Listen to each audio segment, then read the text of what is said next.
diving. Hope comes and stops us in our tracks. Bravely we prove in our striving, trudging together each day. Where there's a will, there's a way.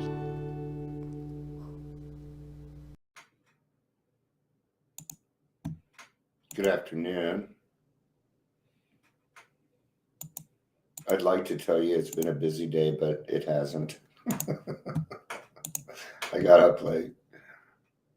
Must have needed. I haven't gotten late. I haven't woke up late in a while, so I'm not gonna beat up on myself about this one. But I did miss the tour for my new website. That kind of sucks because I might have it on. Hey Ingrid, it's good to see you. It's good to see you. Happy Wednesday to everyone. It is Wednesday. I hope it's Wednesday because I'm doing Wednesday stuff. So, all right. Today we're talking about being sober under any condition. Any condition. Did not put an N in there. It's Odin Day.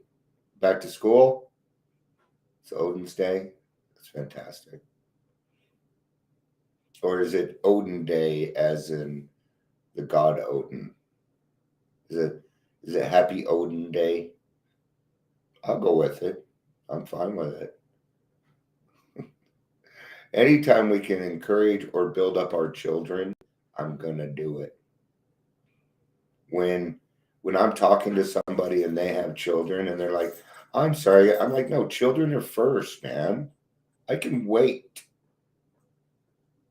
I can wait. It is okay for me to hold space for your child. And if other people can't do that, fuck them. Okay? Our children come first, man. You bet. Woden's Day, the Norse god. Okay. Oh, okay. Cool. Thank you. Cool. Thank you. I did not know that. And I like my mythology. I like my Norse and my Greek mythology. I know it's not really mythology, but I've been playing God of War again. So yeah. All right. I've run a couple of people off. I was talking about our children. That's gonna run you off. And what I'm gonna say next, you ain't really gonna like at all. Welcome to Daily Trudge. My name is Dion. I'm gonna be your host. Frey is the best. If you're here, please say hello, whether you're watching the live or the rewatch. Good stuff. Good stuff.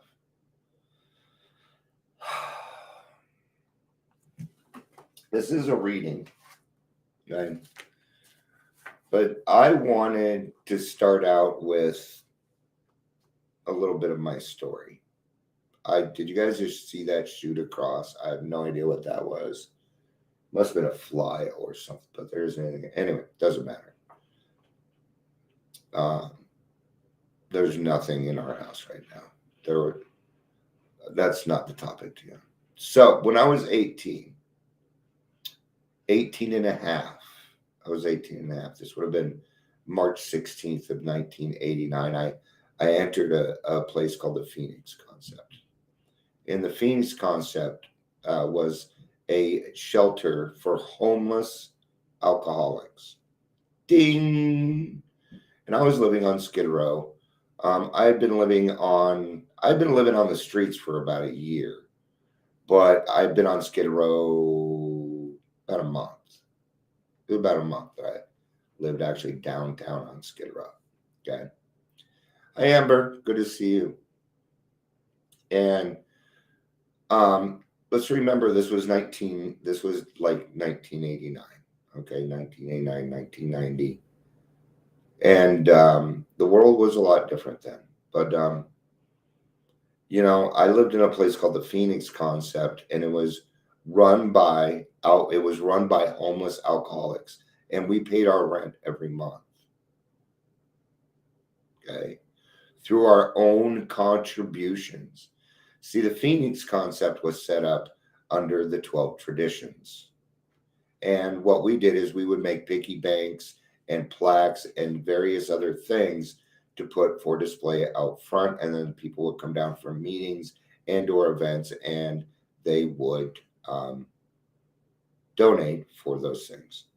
My wife currently, Shannon was my girlfriend at the time. She had actually gotten some of those ones, some that I had made her, and she still has them. In fact, they're hanging up on our wall. Okay, things that I created when I was 19. My wife is so awesome. She has this whole box of things that our relationship is so deeply embedded. Okay. Anyway, a lot of crossing paths kind of stuff in grocery stores, like barely missing. Anyway, so people would come in and they would start to get sober, right? And they would claim they need this and they need that. I'm going to tell you, we were a bunch of Skid Row drunks, and we didn't take much bullshit. So when people come to me and say, I need this and I need that in order to get sober, I'm going to tell you bullshit. That is not true. Now, does that mean putting a roof over somebody's head is something I'm not going to do? Absolutely not. I'm going to try and put a roof over their head. Why am I going to do that? Because then their chances increase. Why not use it? See, the Phoenix concept understood this. Okay. You didn't stay there for free. No, we had to do chores. Okay. For this first 3 months I was there, we ate beans for every fucking meal. They were down in the basement with the rats, and we used to have to boil it. Okay. I mean, we were surviving. But we were surviving together. It was the only way that it could be done. Okay. What was great about this place is the door shut inward. Okay. Most front doors go out. This one came inward. Anyway. I heard someone in the program once read, burn the idea into the consciousness of every man that he can get well regardless of anyone or anything. I have known people living on the streets, staying sober. Well, I'd like to help you get it. Nope, I want to do it myself. They want to do it themselves. Maybe they're living in their car. Maybe they've got, okay, but they're saving up money to get because they want to do it themselves. Yeah, most homeless actually want, if you can help them a little bit with just listening, then they will feel good enough to go out and start seeking help for themselves. It'll happen. All everybody is looking for is encouragement. Everybody's just listening, but yet we're going to come together and decide what other people need. It's wrong. We need to ask them what they need. We need to individually ask.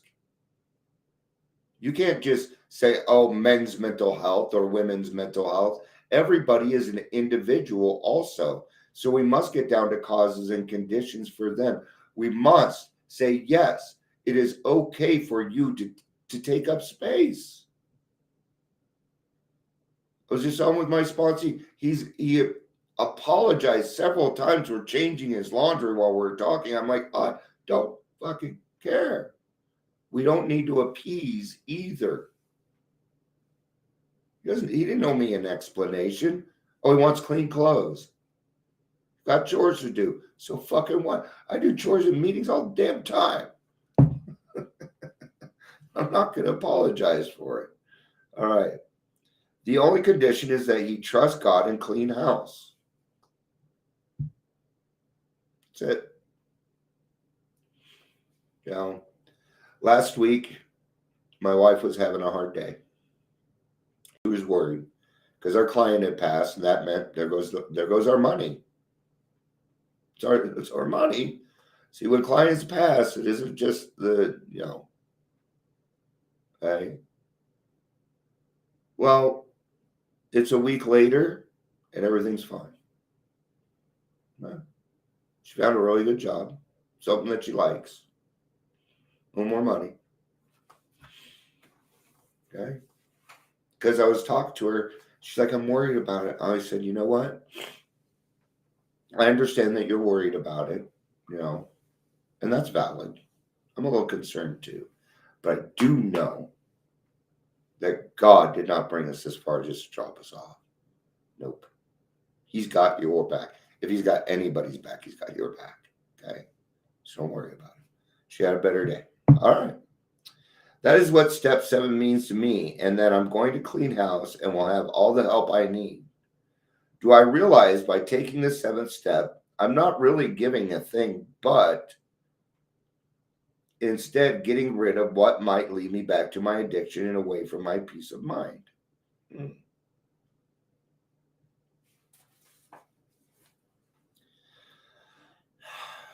The 7th step, that I'm not really giving a thing, but instead getting rid of her.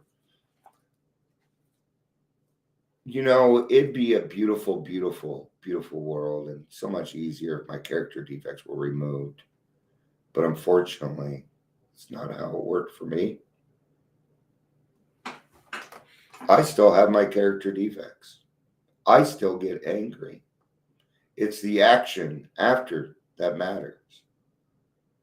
It's the action after that always makes me angrier, makes me sadder.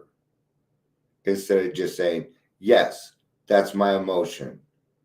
Next step is usually, why? Oh, because I felt offended because of this. Oh, I need to say nothing else, because if I do, I'm going to owe an amends. No, thank you. That's not how we work. And then you move on. May I know that if I should give up the key word humbly, which continues all in one of my humility, my awe, my faith, I would once again be taking too much on my shoulders and assuming that the power is my own. Yep. That is something that I love it. I love that. It's something that I have dealt with quite often going through what I've been going through with the business. There comes times when I have to relinquish control of things, or it won't get done. Not only that, but I don't want to run it alone. It is, I tell you right now, all the artistic and the verbiage and things, it didn't come from me. It wasn't me. It was other people doing this because they care. And there's no way I'd even be sitting here with just a few people if it wasn't for them. Okay, those are the same people that say, no, Dion, we count on you. We want you, we need you in our lives, not need. We want you in our lives. That is something different. That's unconditional love. And thank you for that. May God in his wisdom make his will mine, his strength mine, his goodness mine. As he fills me with these divine gifts, there can be little space left for me in the looming defects. Today I'll remember trust in God and clean house. So if we are busy doing God's will, it's going to be much easier to not follow into our character defects. Thank you, Hazelden. Hazelden's been around forever, and I recommend anything Hazelden. I really do. They're fantastic. They don't just deal with alcoholism, they deal with addiction.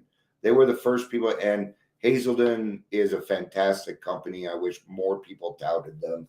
I believe they have treatment and everything. We actually need more Hazelden. We do. All right. Thank you, everybody, for being here. Amber, Ingrid, I know you two were here. Happy Odin Day, everybody. Whoop, whoop. And we will see you all later, most likely. Well, I don't know. It's kind of late.